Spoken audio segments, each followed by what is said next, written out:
पूना के पास में एक गांव है, उस गांव का नाम था पुरंदरपुर। क्या नाम था? पुरंदरपुर में एक ब्राह्मण रहते थे। उच्च वशिष्ठ कुल में ब्राह्मण का जन्म हुआ। थे तो ब्राह्मण, शिखा सूत्र भी रखते थे, तिलक भी लगाते थे, लेकिन ब्राह्मणों जैसा स्वभाव नहीं था, केवल स्वरूप था। स्वरूप ब्राह्मणों का था पर स्वभाव वैश्यों का।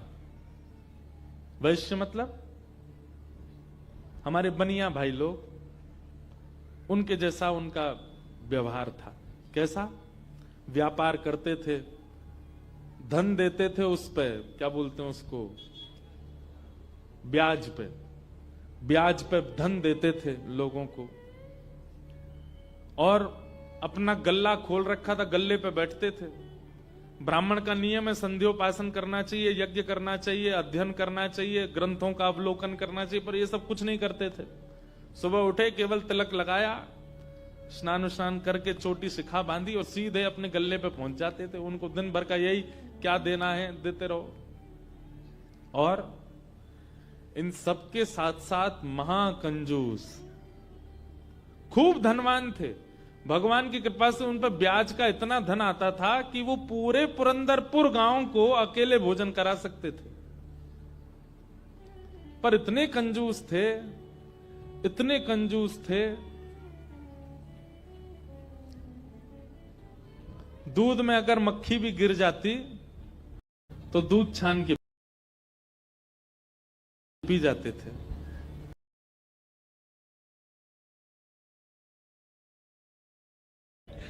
दूध का क्या बिगड़े, इतने कंजूस। और कंजूसाई की हद तो तब पार हो गई, उनकी पत्नी का नाम था सरस्वती देवी। क्या नाम था? तो सरस्वती देवी जो थी, उनके पिताजी ने इसीलिए ब्याह किया कि भाई ये विप्रदेव जो हैं बड़े धनवान हैं, बेटी खुश रहेगी हमारी। तो सरस्वती देवी का ब्याह हो गया। उनकी मां ने, पिता ने जितने गहने दिए, ब्याह के अगले दिन ही सुबह सुबह ब्राह्मण देवता उठे, देवी सुनो, सबरे गहने उतारो अपने। बोले क्यों? अरे देखो कितनी अच्छी नक्काशी की है इसमें, कितने अच्छे से तुम्हारे कुंडल बने हैं, कितने अच्छे तुम्हारे गले के हार बने हैं, हाथ के तुम्हारे बढ़िया कंगन कड़ूला, रोज पहनोगी तो घिस जाएंगे, उतार दो सबको। पत्नी ने भारी भारी सामान सब उतार दिए, कानों के कुंडल, नाक की बाली और गले का एक मंगलसूत्र रहने दिया। लेकिन पुरंदर, ये अपने ब्राह्मण देवता जो थे, इनको वो भी अच्छे नहीं लगते थे। रोज अपनी पत्नी को, क्यों इनको पहन के घूमती है, उनको दे दो, अंदर तिजोरी में रख दूं मैं। पत्नी कहती है तो सौभाग्य है, ये तो पहनने दिया कीजिए। महाराज कहते कहते 6 महीना हो गए, रोज टोकते। अब तो ये स्थिति में आ गए कि पत्नी के हाथ का भोजन नहीं करते थे। वो रोटी बनाती, बोले मुझे नहीं पाना, और अपनी दुकान पर जाके वो दुकान के बालक से कहते अपने घर से बनवा ला। दोनों भावना थी, एक तो नाराज थे पत्नी से कि गहने क्यों नहीं उतार रही है, दूसरा बढ़िया है घर का आटा बचेगा। इतने कंजूस। पत्नी बोली क्या करे, रात में बोली आप कैसे मानेंगे, बोले ये उतार दो जितने पहन रखे हैं। उसने कान के कुंडल भी उतार दिए, हाथ के कड़ूला भी उतार दिए, पाजेब भी उतार दी, गले का मंगलसूत्र भी उतार दिया। सब बिल्कुल कोरी हो गई बेचारी। केवल नाक की एक नथ रहने दी उसने। बोले एक तो रहने दीजिए, कम से कम इससे पता तो चले कि मैं सौभाग्यवती हूं। भाई सारे गहने उतार देना मां के लिए अशुभ होता है। पतली सी एक नाक में वो नथ भी नहीं थी, छोटी सी एक कील जैसी थी। उसके लिए भी बोले कि रात में तो उतारी दिया करो इसको भी। इतने कंजूस। सब उतार दिया। पत्नी बेचारी साड़ी में और केवल एक नथ लगा करके मांग में सिंदूर भर के बिंदी लगा के वैसे घूमती थी। शादी ब्याहों में जबरदस्ती नहीं जाते थे। एक दिन पहले अपने आप को बुखार में हूं ऐसा बोल देते थे, क्योंकि गहने निकाल के देने पड़ेंगे, पहन के जाएगी। इतने कंजूस। कभी कभी जो व्यक्ति अति में संसारी होता है ना, ठाकुर जी को उस पे भी बड़े मजे आते हैं देखने में। ठाकुर जी कहते हैं, मतलब ठाकुर जी बोले, भाई ये ब्राह्मण देवता बड़ा बहुत अच्छा लग रहा हमको। क्यों? बोले इतना कंजूस तो हमने कभी नहीं देखा है, बहुत भयंकर कंजूस है। ठाकुर जी का मन आ गया उस पर। अच्छा, जो पत्नी थी ना सरस्वती देवी, वो बड़ी भक्ता थी। वो तो नाम जप भी करती थी, वो दर्शन करने के लिए भी जाती थी, लेकिन ये नहीं जाते थे उसके साथ। तभी ठाकुर जी का मन आ गया इस पे, तो इसको देखूं मैं एक बार। और हमारे श्री पंडरीनाथ भगवान, श्री विठल भगवान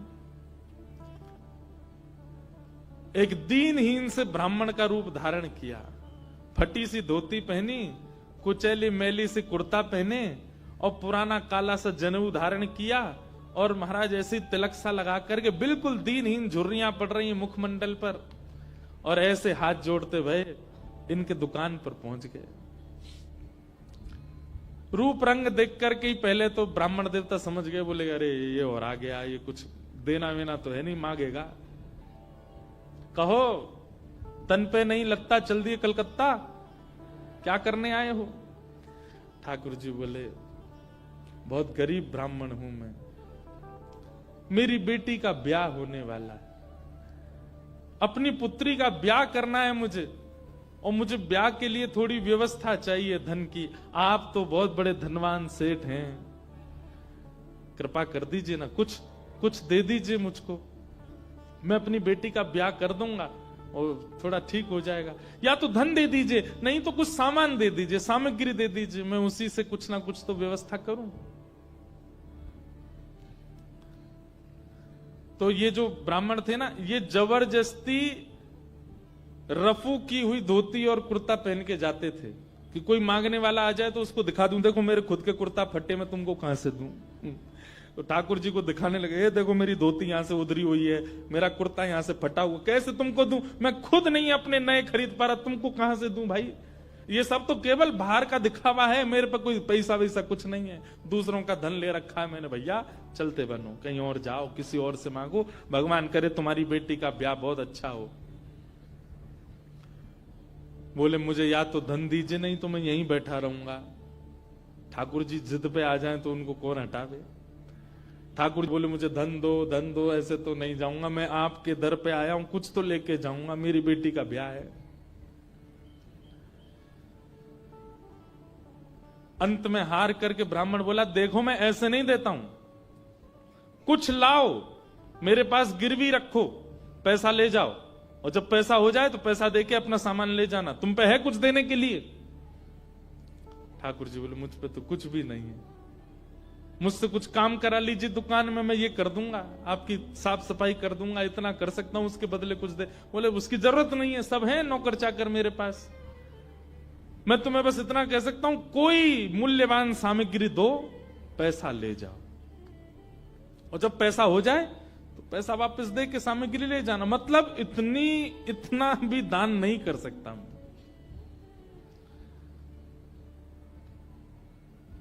ठाकुर जी बोले ठीक है, मैं जाता हूं, कुछ ढूंढ के लाता हूं।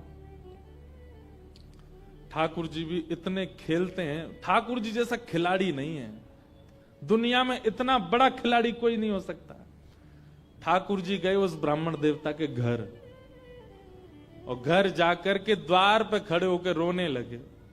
इतना रोए, भीतर से सरस्वती देवी निकल के आई। अरे अरे अरे अरे ब्राह्मण देवता, आप इतना रो क्यों रहे हैं, क्या बात है? छोटी सी मेरी लाली बड़ी हो गई है, उसका ब्याह के लिए मैं बहुत दिन से वर ढूंढ रहा था, बड़ी मुश्किल से एक लड़का मिला है, अपनी बेटी का ब्याह करना है। बहुत जगह ठोकरें खा के मांगा मैंने, मुझे किसी ने सहायता नहीं दी, अंत में तुम्हारे द्वार आया हूं, यहां भी नहीं मिला, बेटी को क्या मुंह दिखाऊंगा, यहीं प्राण त्याग दूंगा, जहर मेरी जेब में ही रखा है। सरस्वती देवी तो बेचारी बड़ी भावुक।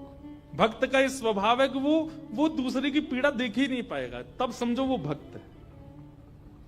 जो दूसरे की पीड़ा देख ले और देख करके भी बिल्कुल उसका मन घबराए ना, मन बिल्कुल नेत्र सजल ना हो, समझना उसमें भक्ति भाव उचित है नहीं। सरस्वती देवी तो रोने लगी, आंखें लाल पड़ गई। बोले भगवान, मेरा मन अगर मुझ में सामर्थ्य होती मैं पूरा घर आपको दे देती, पर मैं क्या करूं। मेरे पतिदेव इतना प्रतिबंध लगा के रखते हैं कि मैं स्वयं ऐसे रहती हूं, मैं आपको क्या दूं। ठाकुर जी, अरे हाय राम, अब तो मैं जहर खाना ही पड़ेगा, निकालू कहां है। सरस्वती देवी, रुकी रुकी रुकी, ऐसा मत कीजिए भगवान, चरण पकड़ूं आपके। मेरे पास एक ही वस्तु है। और तुरंत अपनी नाक की जो कील थी वो निकाली और निकाल करके बोले ये ले जाइए, इससे थोड़ा बहुत धन आपको मिल जाएगा, स्वर्ण की है। आप अपनी बेटी का ब्याह तो नहीं कर पाएंगे पर कुछ व्यवस्था तो हो जाएगी आपकी। ठाकुर जी ने तुरंत, जहर भी पता नहीं कहीं गिर गया था, बढ़िया तुमने दे दिया, अब मैं कुछ कर लूंगा व्यवस्था। ठाकुर जी वो कील उसकी नाक की ले ली और सीधे गए उस ब्राह्मण की दुकान पर। देखो कितने उद्यमी हैं ठाकुर जी। और उसके दुकान पर जाके सीधा ले ले, और इसके बदले अब ला पैसा दे मुझको, तू कह रहा था ना कुछ सामान दो, उसके बदले पैसा मिलेगा। ये ले सोने की कील नाक की, धर ले अपने पास, ला पैसा दे। ब्राह्मण देवता ने जैसी कील देखी, ये आपको कहां से मिली? बोले उससे तुझको क्या, तू तो पैसा दे। मुझे कहां से मिली इससे तेरे को मतलब नहीं होना है, तू पैसा दे मेरे को, मेरी बेटी का ब्याह है। और अब मैं तेरे से भीख नहीं मांग रहा हूं, चीज रख के गिरवी तब ले रहा हूं, ला दे। बेचारा फंस गया। वो क्या करे, वो 3-4 बार सोचे, बोले मिली कहां से? बोले तू मत सोच, मुझे पैसा दे। कील उसने तिजोरी में अंदर रखी, ताला लगाया और उसका जो धन होता था वो धन ठाकुर जी को दिया। ठाकुर जी ने जेब में धरी, निकल गए वहां से।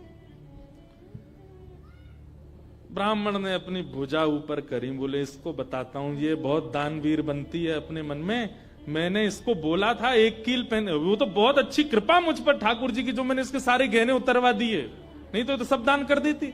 एक कील छोड़ी, वो भी दान कर दी किसी को।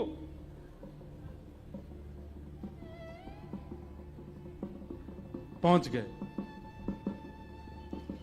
अब यहां वो ब्राह्मण जा ही रहा था अपने घर,